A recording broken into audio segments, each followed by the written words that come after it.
Achieve relaxation. Relaxation is a state of being both you and your horse can achieve. It starts with you. Take deep breaths and learn to relax when with your horse. When you hold your breath, your tension carries into your horse. You also must learn to guide your horse into states of relaxation with bending the body and disengaging the hindquarters. Bending to relax and one rein stops are exercises in relaxation during riding that must first be practiced over and over again before the need to use them arises out on the trail.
So lateral flexion on the ground with the bit. So it's like the halter. I'm going to raise the hand up, my back hand up, my front hand comes down. Then now I'm having to step a little closer to his shoulders because these are so short.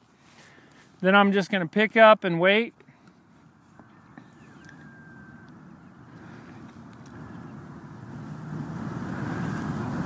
And with the horse as sensitive as he is in his mouth and with his history of flipping, I'm just going to be real easy with him.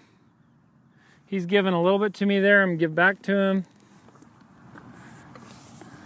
I'll bet you he's going to get nice and light. And right there, I'll just let him kind of throw his fit. So I'm not jerking on him. I'm not doing anything. All I'm doing is kind of holding that pressure. Right there. So all he has to figure out is that when he gives to me, he gets relief of pressure. And then all this is going to start to go away. So I'm just holding it here. Now I use the pad or the saddle or his withers to kind of brace my hand against. We talked about that with the halter. I'll use it as an anchor so I don't have to just use my muscles to hold. I'm kind of pushing against the pad right now. But there's very little pressure on the rein, just a little bit. Now when he tries to pull, there's more pressure. And if he were to totally pull forward, I would kind of allow that, but keep the pressure on. I'm not trying to force him to keep his head right here. I'm just keeping the pressure on. So there he goes. He's trying to find the way out. Chewing on the bit.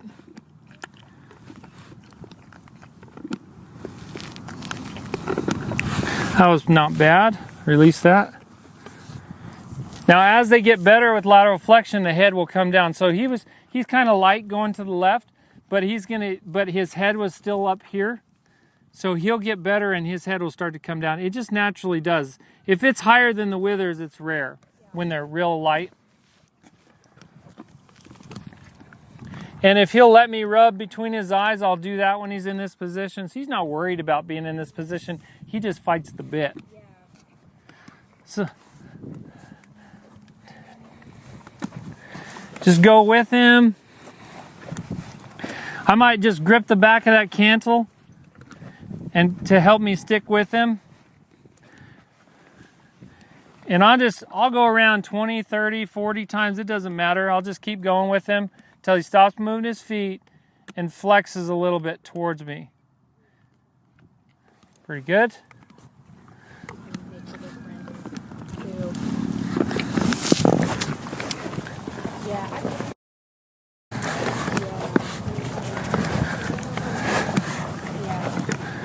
So you saw how he got to a point where he just decided he was going to try something else, go back to his old thing.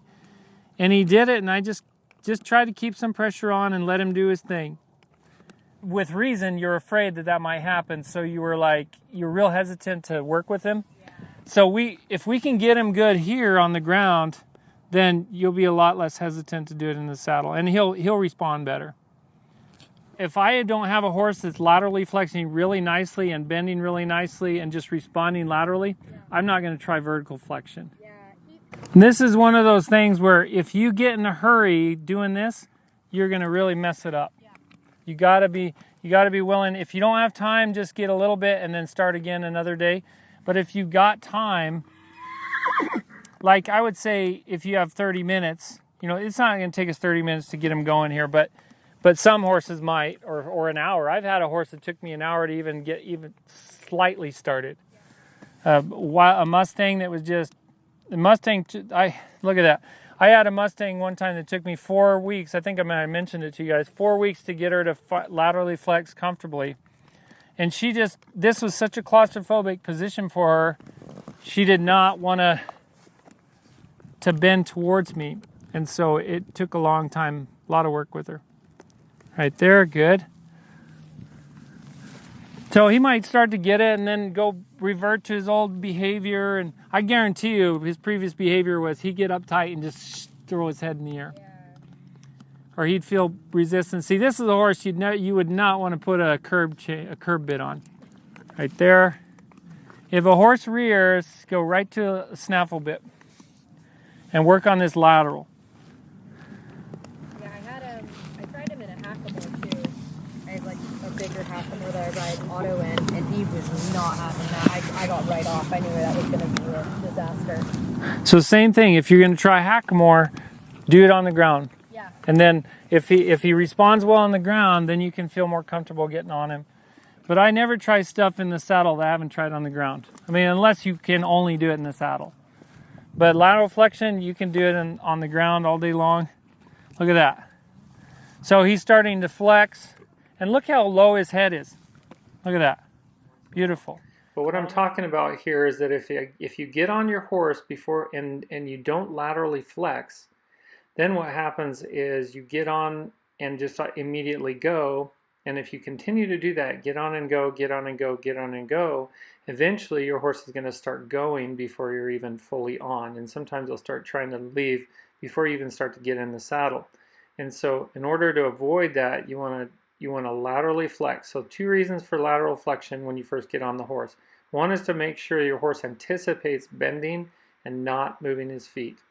And the other is to make sure that he's in tune with you and he's light to your feel. So when you pick up on that rein, does he bend and keep his feet still? And if he does, then that shows that he's listening to you. So he's not walking off, he's anticipating standing still and laterally flexing, and then he's responding to that light rein pressure laterally. So when I'm talking about lateral flexion, you want to first start by raising one hand, what I call your top hand up, and then your bottom hand slides down towards his mouth. So my top hand comes up, my bottom hand slides down towards his mouth. Then my top hand goes back down to the saddle horn, and my bottom hand pulls around and to my hip. Basically the outside seam of my pants where it meets my belt, if I have a belt, that's where my hand's going to go. So I'm going to laterally flex to my hip. Sometimes if you laterally flex, if you go to laterally flex and your horse continues to move his feet, you want to just maintain that lateral flexion and allow him to stop moving his feet. Just wait for him to stop moving his feet. So here I'm talking about my top hand. So my top hand is going to pull up towards my chest or towards that shoulder of my hand. And then the bottom hand is going to slide down and then pull to my hip. Now what you want to make sure and do when you do that is not to lean forward. What happens if you lean forward to try to reach for that rein, you're going to end up getting off balance. And here I'm also talking about not pulling to the middle. So I'm telling you to pull to the outside to the hip. You want to pull to the hip instead of to the middle. Now if I go to bump on my horse, if I ask with light pressure and my horse has learned the concept and he doesn't yield and bend, then I'm going to go ahead and bump to the center, but otherwise I'm pulling to the outside. Now in this instance, I'm talking about if a horse continues to move his feet, what do? You're going to just maintain that bend, hold, and just wait him out. In most cases, actually in all cases, when I'm training horses, I will always use an O-ring or a D-ring snaffle, generally just a snaffle bit where all of the pull goes through the mouth. So I want to avoid any compression on the pole and underneath the chin. I want to make sure that the lateral flexion, that all the pressure goes through the mouth. So if I'm pulling on the right side, my horse feels it on that left cheek. The O-ring of the O-ring snaffle will press against the left cheek, and that helps facilitate that flexion.